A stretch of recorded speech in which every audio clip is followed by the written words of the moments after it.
Assalamu alaikum wa rahmatullahi wa barakatuh.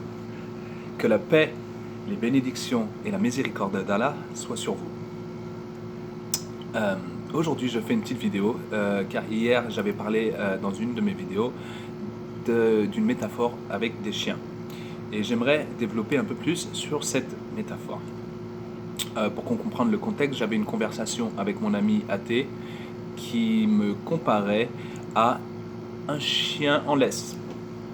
Parce qu'il me connaissait avant, quand je menais une vie où je courais après mes désirs, et il me connaît maintenant où je ne suis plus intéressé à sortir dans les clubs avec lui, je ne suis plus intéressé à faire beaucoup de choses avec lui, et à chaque fois que je vois cette personne, j'essaye de faire des choses plutôt saines, on va dire. Et donc il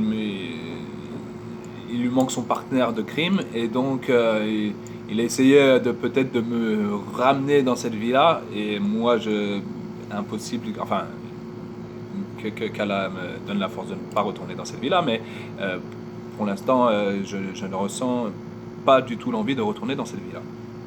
Donc il me compare à un chien en laisse. Et moi ça ne m'a pas énervé du tout, et j'ai tout de suite compris qu'il avait totalement raison à nous comparer, êtres humains, à des chiens. Certains chiens sont en laisse, d'accord, et ils donc ont un maître. Mais moi, je me considérais comme un chien, mais pas en laisse. Mais j'ai un maître. Alors le chien qui est en laisse, il a un maître, d'accord, et des fois il galère un peu à obéir à son maître, parce qu'en fait il galère parce que il voit toutes les obligations et tous les interdits comme une contrainte encore. Je pense que c'est pour la raison pour laquelle il galère, et donc c'est la raison pour laquelle il est un peu enchaîné, il ne se sent pas libre, parce que pour lui il est encore attiré par toutes ces choses qui lui sont interdites, et toutes ces obligations sont une contrainte. Aussi, il y a le chien qui a un maître, qui a les mêmes obligations, les mêmes interdits, mais qui n'a pas de laisse, car il obéit à son maître. D'accord ? Donc pour lui, obéir à son maître, ce n'est même plus une contrainte. Obéir à son maître, ce n'est plus une contrainte. Et le fait d'obéir à son maître, il est tout heureux, il remue la queue, il est proche de son maître, il attend les ordres, et il écoute les interdits, et il est tout heureux. Et en fait, le fait d'être soumis à son maître lui amène du bonheur, de la facilité, et bien sûr des provisions. Parce que le maître, notre maître, d'accord, et notre maître est Ar-Rahman, Ar-Razak aussi. Ar-Rahman, c'est le miséricordieux envers tout le monde, envers tous les types de chiens que l'on va voir dans cette vidéo. Et il est Ar-Razak, celui qui donne des provisions, et il donne des provisions aussi à toute l'humanité, à tous les types de chiens qu'on va voir dans cette vidéo. Et donc ces deux chiens, celui qui est en laisse et celui qui n'a pas de laisse mais qui vivent avec leur maître, ils ont de la facilité parce que leur maître leur donne des provisions sans difficulté, il leur donne un toit, il s'occupe d'eux, et en plus de ça, il leur promet une récompense. Ou quand ils font des bonnes actions, il les récompense directement. Il a la promesse d'une récompense plus tard, et il a des récompenses dès qu'il au fur et à mesure qu'il fait des bonnes actions. On lui donne une treat, une récompense, genre un bonbon, ou je sais pas. Et il y a un dernier type de chien. Et donc mon ami, je dis d'accord, moi, il y a le chien en laisse. Je ne me considère pas en laisse parce que je pense que j'essaye de suivre au mieux que je peux les interdits et les obligations de mon maître, donc je ne me sens pas en laisse, et ça m'amène du bonheur. Et justement, d'ailleurs, quand il me voit, cette personne me trouve misérable, en fait. Me trouve misérable, et moi, quand je vois cette personne, je la trouve misérable aussi. Donc c'est très marrant comme situation. Et donc je lui dis d'accord, bon, moi je suis un chien en laisse ou pas en laisse, bref, j'ai un maître, je suis un chien qui a un maître, et toi quel type de chien es-tu? Et là il me dit je suis le chien errant. Et on commence à discuter justement sur le chien errant, et je lui dis que le chien errant, pourquoi être un chien errant? Qu'est-ce que tu recherches à être un chien errant? Bon, on en a déduit que le chien errant cherche de la liberté, d'accord? Et il cherche de la liberté de faire tout ce qu'il a envie de faire. En fait, il veut être libre d'être esclave de ses désirs. Libre d'être esclave de ses désirs. Donc cette liberté n'existe pas. Parce qu'en fait, quand tu es libre de faire tout ce que tu veux, tu es esclave de quelque chose. Tu peux être esclave de l'argent, tu peux être esclave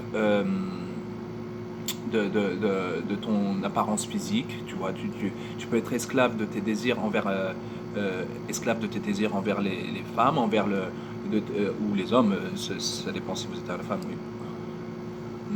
oui. Bon, il y a les désirs. Ah, bon, on parlera plus tard des désirs parce qu'il des gens peuvent avoir des désirs pour les gens du même sexe aussi. Et le fait d'avoir des désirs n'est pas blâmable, d'accord, car les désirs sont normaux. Mais le fait d'agir, de passer à l'action, là, c'est blâmable. Bon, on reviendra là-dessus sûrement dans une autre vidéo parce que c'est quelque chose qui doit être discuté, je pense. Donc, on a dit que il a l'illusion de cette liberté. C'est bien une illusion. On peut être esclave de la mode, esclave de plein de choses aussi, d'accord? Souvent, ces chiens errants, quand on les voit, ils sont faibles. Ils ont une jambe cassée, ils ont faim, ils sont tout maigres. Et en fait, ils ont choisi d'être seuls dans ces situations.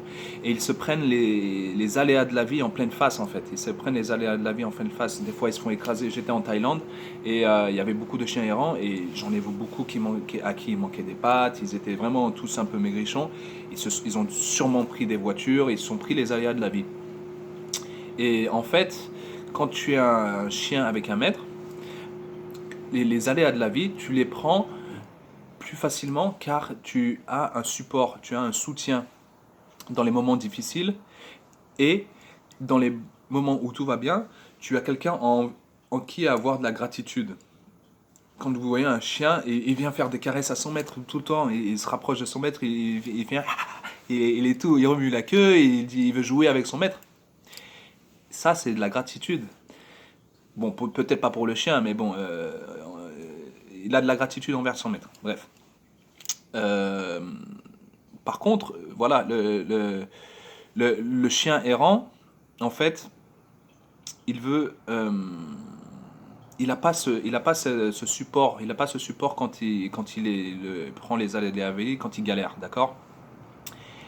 Et il n'a pas cette gratitude quand il ne se rend pas compte de tout ce qu'il reçoit. Parce que des fois, le chien errant, il va trouver de la nourriture, mais il va croire que c'est lui qui a trouvé la nourriture, que c'est lui qui a trouvé cette nourriture, que c'est pas son, parce que le chien errant, il a un maître aussi. C'est juste que son maître, il n'est pas présent. Il ne se rend pas compte que c'est son maître qui lui a envoyé cette nourriture. D'accord? Il n'a pas de gratitude envers son maître. Alors pourquoi décider d'être un chien errant? On a dit que le chien errant veut de la liberté d'être esclave de ses désirs, mais aussi il veut du challenge. Il se dit que il va y arriver tout seul, qu'il a besoin de personne pour y arriver. Et, et c'est un challenge aussi. Et il ne croit pas en la récompense. Il ne croit pas en la récompense. Alors pourquoi il veut ce challenge? Il veut ce challenge vers quel but? Vers quel but? Eh bien, tout simplement, il pense que le fait d'avoir cette illusion de liberté va lui amener du bonheur. Il est à la recherche du bonheur. Le problème, c'est que le bonheur est aussi une illusion. Que même le chien qui a un maître aura des moments de bonheur et des moments de malheur. Tout le monde. Tout le monde. Montre-moi quelqu'un qui est heureux tout le temps, toute sa vie, qui n'a vécu aucun moment de malheur. Et là, waouh, je serais impressionné. Donc, le challenge. Vers quel but? Si tu ne crois pas en la récompense, trouver la poursuite du bonheur, qui est aussi une illusion. Donc l'illusion d'être libre, mais d'être en fait esclave de ses désirs. Illusion de la poursuite du bonheur qui n'arrivera jamais à obtenir. Dans ces types de chiens errants, il y a plusieurs types de chiens errants.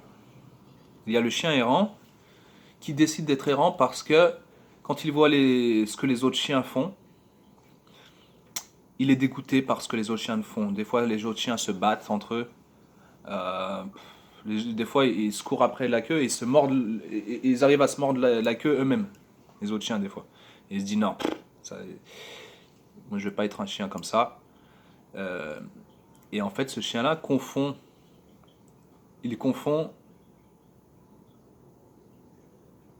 Bon, j'arrive pas à trouver la métaphore avec les chiens, mais ces êtres humains-là qui sont dégoûtés par les autres êtres humains confondent la religion et les gens, et les religieux, ou les non-religieux, parce qu'en fait, les gens qui se font la guerre, peut-être même qu'ils le font au nom d'une religion, mais qu'ils ne sont pas religieux. Parce que la religion et la foi, c'est à l'intérieur de toi. Ensuite, deuxième type de chien. Bon, il y a sûrement d'autres types de chiens que j'ai pas. Là, j'ai réfléchi vite fait. J'ai pas. Peut-être qu'on peut trouver d'autres types de chiens, hein, de chiens errants, du moins. Il y a le chien errant qui a été blessé plus tôt dans la vie et qui n'arrive pas à rester positif, qui voit que du négatif et qui ne croit pas qu'il a un maître qui lui veut du bien parce qu'un malheur lui est arrivé. Donc ce type de chien, malheureusement,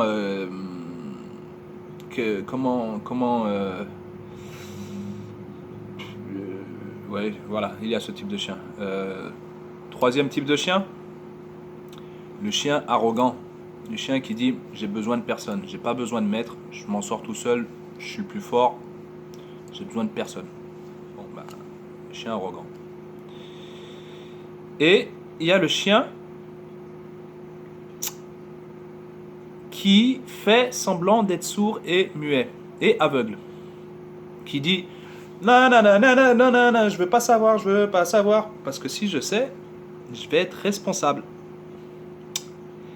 Si je sais, si j'écoute, je vais être responsable. Donc je préfère rester dans mon ignorance et ne pas écouter. Et donc pourquoi ne rester dans son ignorance et ne pas écouter? Tout simplement, il ne veut pas donner tous ces plaisirs du bas monde. Car tous ces plaisirs qui sont en fait qui viennent de ses désirs en fait. Tous ces plaisirs de cette dunya, de ce bas monde, viennent de ses désirs. Il ne veut pas donner ça, parce que pour lui, ça a une trop grande valeur. Il n'arrive pas à... voilà, ces plaisirs de la vie ont une trop grande valeur pour lui. Donc il ne veut pas, en fait, s'engager à commettre des actes d'adoration, par exemple, pour son propre bien. C'est ça qu'il ne se rend pas compte, c'est que s'il s'engageait, ce serait pour son propre bien. Ce chien qui ne veut pas écouter aussi, il ne veut pas, il n'arrive pas à donner de sa richesse, de ses richesses, parce que ce chien-là, il a quand même un maître qui est Ar-Razak, qui est celui qui lui donne des provisions. Et donc ce chien-là a des provisions, comme tous les chiens ont des provisions. Ce chien-là a de la nourriture, il peut avoir de l'argent, mais il ne veut pas donner. Ou peut-être des fois qu'il donne. Hein. Je ne dis pas que tous les chiens qui ne veulent pas écouter sont pas généreux et sont égoïstes et sont avides, tout ça. Peut-être qu'ils donnent, hein. Mais là je fais une généralité. Et ça me fait penser à un autre ami qui est aussi athée et qui me dit ouais, tu vois, on a aussi des conversations sur la religion. Et il me dit, voilà, tu vois, si je décide de croire, je vais le voir faire le pèlerinage, je vais le voir arrêter de manger du porc, je vais le voir arrêter l'alcool, je vais pas pouvoir forniquer. Donc, je veux même pas parler de religion. Donc, au fond de lui,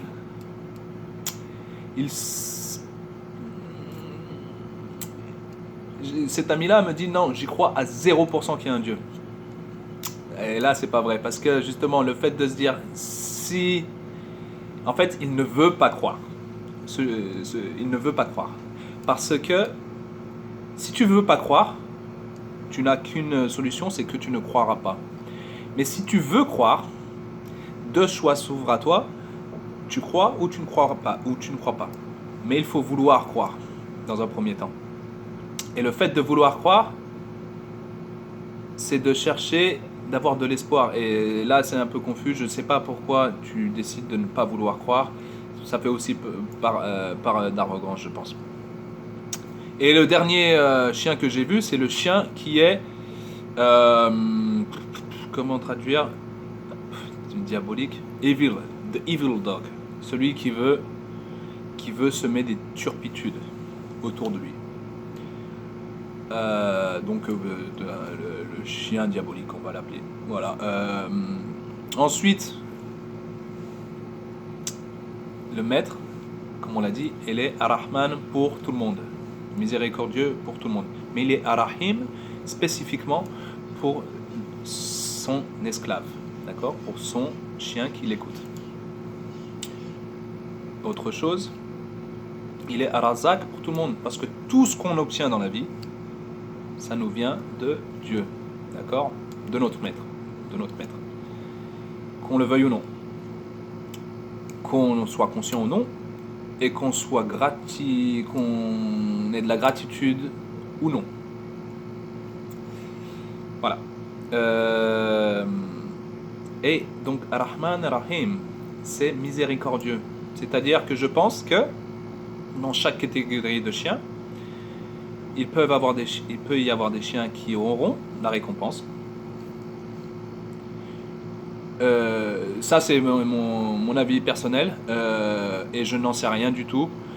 Seul Dieu sait en fait. Seul Dieu sait si qu'il pardonnera. Et tout ce que je peux demander, c'est qu'on soit tous guidés vers l'adoration de notre maître et vers la servitude envers notre maître. Voilà, c'est tout ce que je peux demander. Et j'espère, vraiment, il y a un challenge aussi pour le chien errant. C'est le challenge qui, des fois, il y a des chiens errants qui ont un bon cœur, qui sont généreux et qui font tout bien, mais qui quand même sont dans le déni. Et en fait, ils ont ce challenge justement d'être des gens bien, sans pour autant avoir de maître qui leur explique comment être des gens bien. Donc,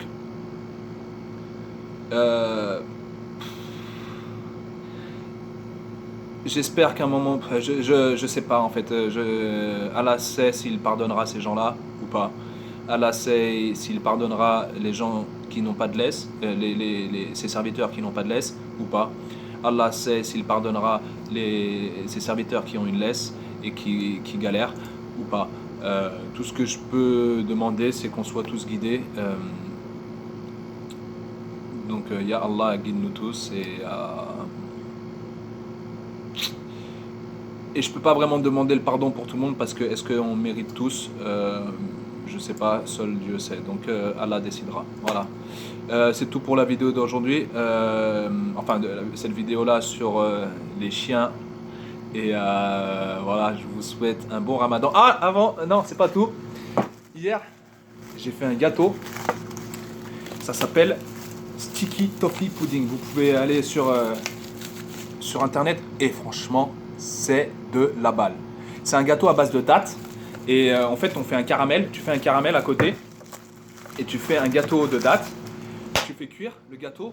Et une fois que le gâteau est cuit, tu l'ouvres en deux. Tu mets du caramel en dessous, du caramel au milieu et du caramel par-dessus. Ça va s'imbiber. C'est pourquoi ça qu'il s'appelle le collant, sticky. Et en fait, je suppose que beaucoup de gens ont des dates en fait, c'est pour ça qu'ils ont des dates à la maison.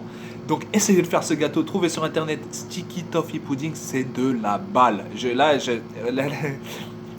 salive, j'attends l'heure là, j'attends l'heure. Bon, il va falloir que je mange, il faut pas que je mange ça en premier parce que je vais manger que ça autrement. Allez, assalamu alaikum wa rahmatullahi wa barakatuh. Have a blessed Ramadan, Ramadan Mubarak, Ramadan Karim. Que vous soyez musulman ou non, que vous jeûnez ou non, et j'espère que vous aurez envie d'être des fidèles serviteurs de votre maître. Assalamu alaikum.